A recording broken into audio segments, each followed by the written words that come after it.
दोस्तों, स्वागत है आप सभी का द ब्राइटर इंस्टीट्यूट में। इस वीडियो में हम बात करेंगे संविधान की। तो आज से अब हर बुधवार को आपको संविधान की क्लास मिलेगी और मंगलवार को भूगोल की क्लास मिलेगी आपको।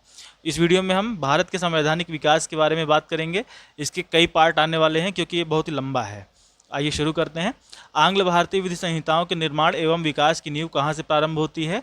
1600 ईस्वी के चार्टर से प्रारंभ होती है। इंग्लैंड स्थित कंपनी के बोर्ड ऑफ डायरेक्टर्स का विधि निर्माण का अधिकार किस राजलेख द्वारा गवर्नर तथा उसकी परिषद के सदस्यों में विहित किया गया? तो 1726 के राजलेख के द्वारा ये अधिकार दिए गए।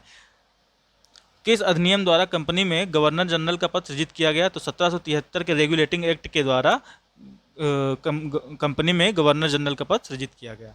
गवर्नर जनरल वारेन हेस्टिंग्स के 4 सदस्यीय परिषद में पार्षद कौन कौन थे?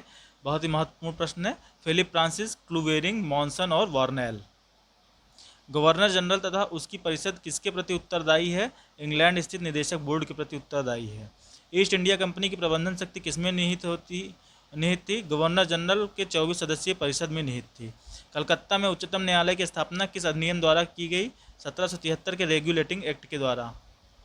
उच्चतम न्यायालय में कितने न्यायाधीश सदस्य थे तथा मुख्य न्यायाधीश कौन थे? तो 4 सदस्य थे और मुख्य न्यायाधीश थे लिजाह इम्पे। उत्तर प्रदेश लोक सेवा आयोग द्वारा हाल ही में आयोजित की गई परीक्षा आरओ 2016 में ये प्रश्न पूछा गया था। बंगाल का प्रथम गवर्नर जनरल कौन था? वारेन हेस्टिंग्स था। रेगुलेटिंग एक्ट 1773 के तहत कोलकाता में उच्चतम न्यायालय की स्थापना कब की गई? 1774 में की गई। याद रखिएगा, रेगुलेटिंग एक्ट 1773 में आया था और उसके तहत कोलकाता उच्चतम न्यायालय की स्थापना 1774 ईस्वी में हुई। ईस्ट इंडिया कंपनी पर संसदीय नियंत्रण का प्रथम प्रयास किस अधिनियम द्वारा किया गया? रेगुलेटिंग एक्ट 1773 के द्वारा किया गया। 1765 को एंग्लो इंडियन इतिहास का युग प्रवर्तक काल किसने कहा है? एल्बर्ट ने कहा है। किस एक्ट के द्वारा सर्वोच्च न्यायालय की अधिकारिता से गवर्नर जनरल इन काउंसिल को मुक्त कर दिया गया?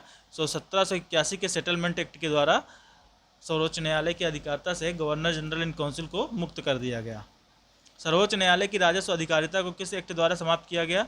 1781 के सेटलमेंट एक्ट के द्वारा ही सर्वोच्च न्यायालय से राजस्व के अधिकार थे उनको छीन लिया गया। सर्वप्रथम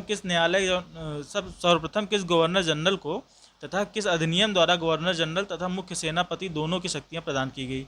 तो यहाँ प्रश्न ये पूछ रहा है कि किस गवर्नर जनरल को सबसे पहले गवर्नर जनरल भी बोला गया और सेनापति की शक्तियां भी दी गई? तो लॉर्ड कार्नवालिस थे और अधिनियम था 1786 का अधिनियम। तो ये उत्तर यहाँ होना चाहिए था, गलती से हो गया है। किस अधिनियम द्वारा कंपनी के व्यापारिक एवं राजनीतिक कार्यों को एक दूसरे से पृथक किया गया? तो किस अधिनियम द्वारा कंपनी के व्यापारिक एवं राजनीतिक कार्य को एक दूसरे से पृथक किया गया? 1784 पिट्स इंडिया एक्ट 1784 के द्वारा। कंपनी के कर्मचारियों पर उपहार लेने पर प्रतिबंध कब लगा दिया गया? 1784 के पिट्स इंडिया एक्ट के द्वारा कंपनी के कर्मचारियों पर उपहार लेने पर प्रतिबंध लगा दिया गया।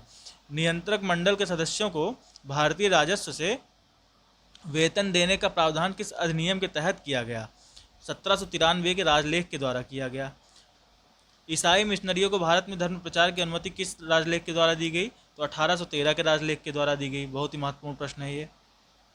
भारत में आकर बसने तथा व्यापार करने के लिए आने वाले अंग्रेजों को लाइसेंस लेना किस चार्टर द्वारा अनिवार्य कर दिया गया?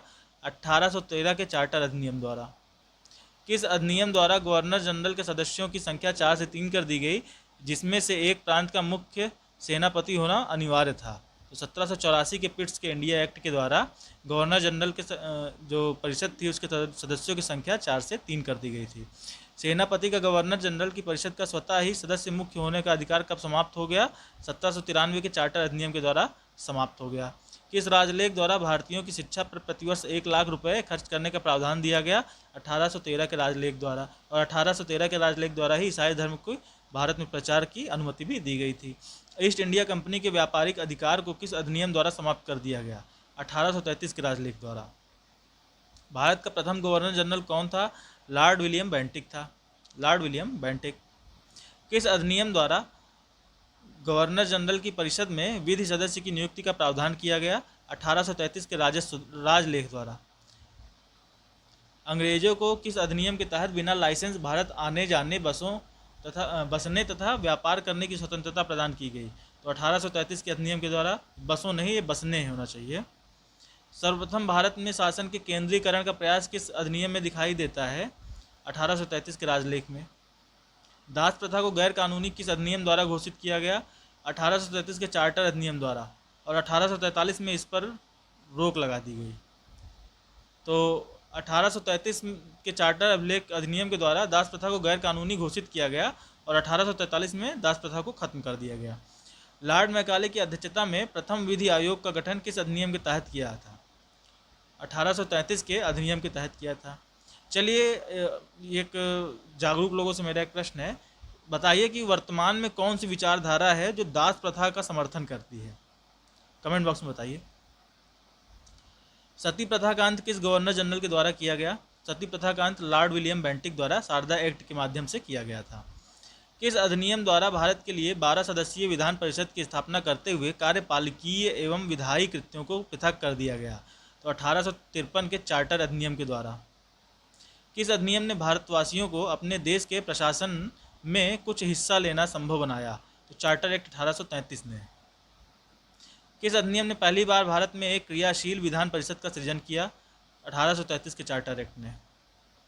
भारतीय विधान परिषद में क्षेत्रीय प्रतिनिधित्व का सिद्धांत किस राजलेख द्वारा लागू किया गया? 1853 के राजलेख के द्वारा। विधि सदस्य को कब गवर्नर जनरल की कार्यकारिणी का पूर्ण सदस्य बना दिया गया? 1853 में। कर्मचारियों की नियुक्ति के लिए प्रतियोगी परीक्षा को आधार किस अधिनियम द्वारा बनाया गया? तो 1853 के चार्टर अधिनियम द्वारा। भारत में कंपनी शासन का अंत किस अधिनियम द्वारा किया गया?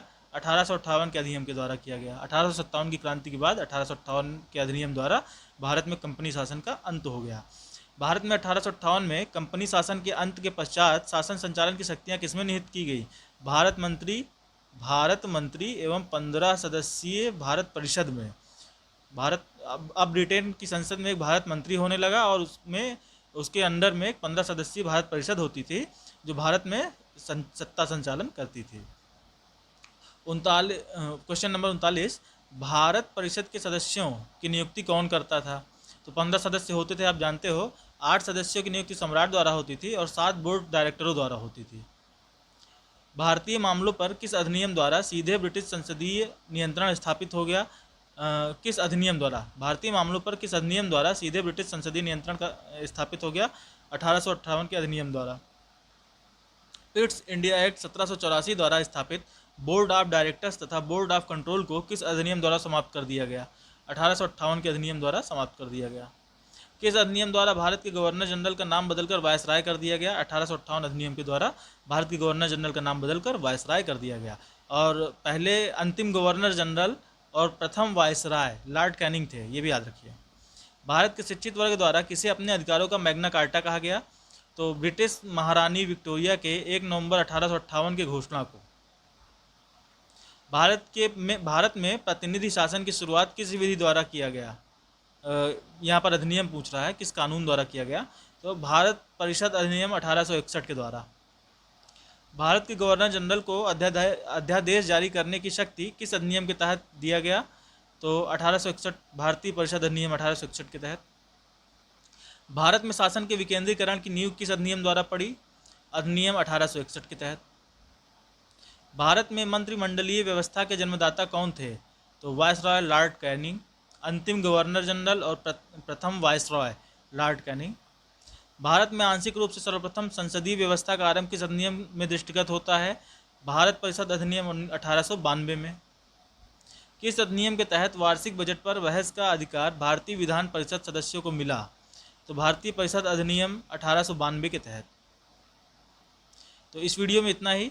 अगर आपको वीडियो अच्छा लगा हुआ तो कमेंट बॉक्स में ज़रूर बताइए। अगर आपके कुछ सुझाव हैं तो वो भी आमंत्रित हैं कमेंट बॉक्स में। कृपया चैनल सब्सक्राइब कीजिए, वीडियो लाइक कीजिए और दोस्तों के साथ शेयर करना ना भूलिए। धन्यवाद।